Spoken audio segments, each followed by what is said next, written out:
Major corporate funding for this NewsHour podcast is provided by Pacific Life, Chevron, and the new AT&T.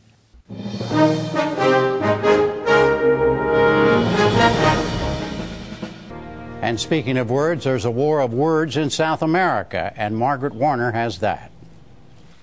On Saturday, Colombian soldiers crossed their border to raid a leftist guerrilla camp in Ecuador.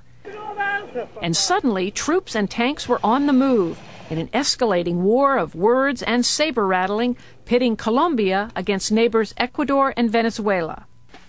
The raid killed 20 members of the Revolutionary Armed Forces of Colombia, or FARC, rebel group, including senior commander Raul Reyes. Colombia says it also seized Reyes's laptop with incriminating data.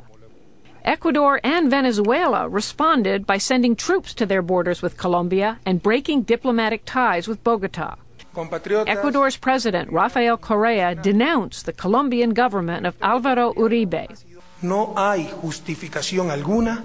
There is no justification for foreign military action on our territory, whatever the reason may be. Venezuelan President Hugo Chavez used the incident to once again lash out at Washington. We will support Ecuador in any circumstance. We don't want war, but we will not allow the North American empire, who is the master, and its sub-president Uribe and the Colombian oligarchy to divide, to weaken us. We will not allow it. Other Latin American nations, including Brazil, also criticized Colombia's incursion. But in Washington, which provides Colombia billions in anti-drug trafficking aid, President Bush said he'd stand by Uribe, and he had a veiled warning for Chavez. We firmly oppose any acts of aggression that could destabilize the region. Also in Washington, the Organization of American States held an emergency meeting today to discuss the crisis. And now we get two views of this conflict. Former Ambassador Roger Noriega held top Latin American posts in the State Department during the Bush administration. He's now a visiting fellow at the American Enterprise Institute. And Miguel Tinker Salas is a professor of Latin American Studies at Pomona College. He's a dual U.S. and Venezuelan citizen. Welcome to you both. Roger Noriega, how did this cross-border incursion, or why did this incursion mushroom so quickly into this three-country standoff we're seeing? Well, it is very clearly a serious incursion, and it has been rejected soundly by other countries in the hemisphere. But it's not the first time this sort of thing has happened, quite frankly. And I think that the Ecuadorians were probably prepared to handle this in sort of on a diplomatic level, rejecting it energetically, but finding some way to address the fact that there is this transnational presence of Colombian guerrillas that operate across their border and have a lot of camps along their border. Unfortunately, I think Chavez in Venezuela saw this as an opportunity to escalate a confrontation with Colombia. And I think he stands to be embarrassed by the evidence that has been uncovered here in this raid that links him directly in supporting militarily and financially these narco-terrorists. Professor Tinker Salas, is that really at the nub of this, that Hugo Chavez saw this opportunity to stir the pot?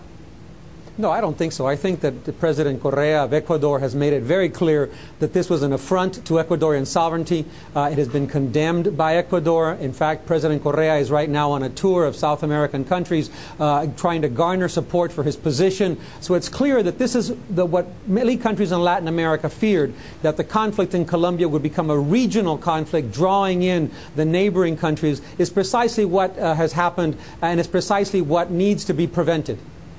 What do you mean the neighbors feared they'd be drawn into the Colombian conflict?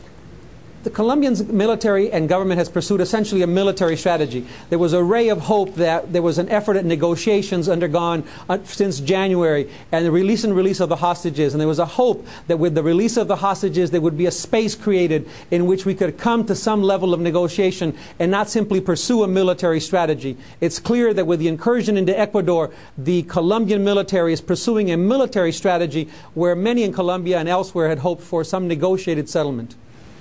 What do you say to that? Well, it is a terrorist organization that we're talking about. Reyes is wanted for drug trafficking, for murder, for kidnapping, and for holding hostages. Now, Chavez has tried to create a smokescreen now after this attack, but he can't conceal the fact that these folks are holding hundreds of Colombians hostage. And the Colombians never authorized either the Ecuadorians and haven't authorized the Venezuelans to do any negotiation on their behalf with the FARC. So now you're talking about that Chavez did play a role in trying to negotiate for the release. Let me just clarify with Mr. Noriega first, and I'll get right back to you, Professor. Just explain to our viewers, you're talking about the fact that Chavez was involved in negotiating for the release of some of these Colombian hostages. But is that at the root of the accusation that he's, quote, funded the FARC, or is there more evidence? Well, there's evidence apparently. It'll have to be evaluated from this raid that reflects a commitment by Chavez to pay $300 million to this terrorist organization. And for that, the Colombians are saying, we're going to take this evidence to the International Criminal Court, and Chavez has to be accountable for supporting this terrorist group. Professor, do you, is there good evidence that, in fact, Hugo Chavez has been giving not just aid and comfort, but perhaps money to the FARC, that is a rebel group dedicated to the overthrow of his neighbor, Colombia?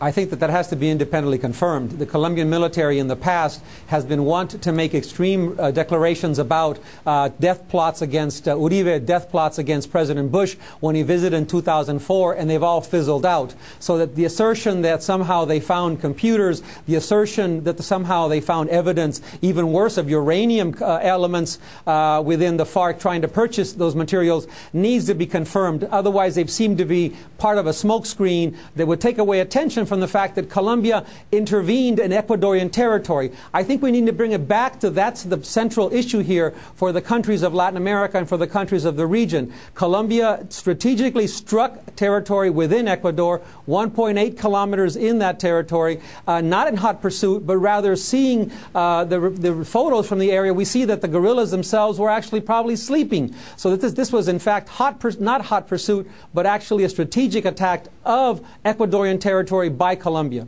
It is interesting, Ambassador, that there were even allies of the United States in Latin America who joined in criticizing Colombia. Is there widespread concern among these countries, or great sensitivity about cross-border incursions and about, in particular, obviously military ones like this? Yes, there is, very clearly. I just spent the afternoon at the OAS, and there was widespread expressions of concern and some condemnation of the Colombian action. But this isn't a question of this singular act, the likes of which have occurred over many years in this part of the world, drawing other countries into this conflict. The very fact that other countries, neighboring countries of Colombia, aid and abet and let the FARC operate with impunity in their territory means they're in the middle of the conflict. And the fact that Colombia has to take this unilateral action, which I think is admittedly regrettable, reflects that other countries have to step up to the plate and do their part. Let me ask you both, and I'll start with you, Professor. To what degree is this a genuine regional conflict involving Colombia and Ecuador and perhaps Venezuela? And then versus how much or to what degree is it really a proxy struggle between the United States and Chavez? Obviously, the U.S. has interests in the region. The U.S. has been supporting the presidency of Colombia. Uribe has invested billions in Plan Colombia, intended against narco-trafficking, but also very clearly used against intelligence against guerrillas. So there is an element of that, undoubtedly. But the great concern that the countries of the region fear is that they be drawn into this conflict, that there's a regionalization of a conflict. President Correa has referred to we have to prevent a Middle East occurring in Latin America. So I don't think that these are simply minor concerns, but very important considerations on the part of an internal conflict becoming regionalized and drawing in the neighboring countries. Do you agree that this is a for real conflict, not just U.S. versus Venezuela? Well, I think some of the escalation is bombast driven by Chavez, but this is an opportunity to educate the world really about what Colombia is up against when 120 camps operating where the FARC operates in other countries by these narco-terrorists have to be attacked. And very briefly, like in 3 words, could this turn into a shooting war? Roger Noriega. I doubt it very seriously. It'd be regrettable. It's unnecessary. And Professor? I think it's also very regrettable, and I think we'll try to should find a regional solution to this problem, and one in which, unfortunately, the U.S. will play very little role. All right, we have to leave it on that provocative note. Miguel Tinker Salas and Roger Noriega, thank you both.